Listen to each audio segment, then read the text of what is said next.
So as part of my assignment, I collected some evidence from the students about how they felt the writing was going from their perspective. And we've had a big jump in students who now think that they're more student-led, self-led rather than teacher-led. Still some students who feel that they need more teacher support, and I've told them that that is totally okay. It's about the learning process. And I thought that was actually really good that they were able to identify where they were at in their writing. We asked students what writing they did complete during the writing process, and lots of them wrote about flight. Lots of them about my research. I not know. What are you finding?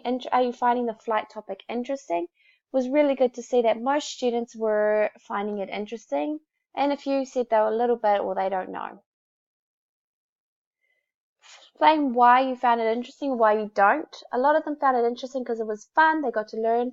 They got to work with a buddy, which was quite cool, giving them that opportunity to work with other people. And also because they got to learn lots of information and they learned lots about flight.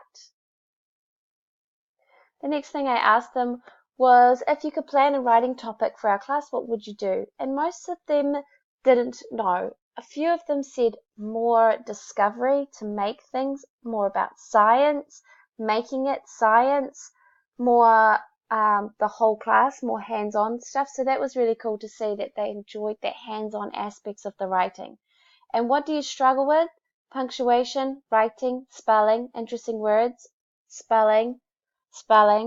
Lots of my students struggle with spelling, which is an overall goal for our school at the moment, is noticing that there is a decline in spelling in our young writers. But not making their struggles a focus, students were able to complete more work and showed that they enjoyed completing it.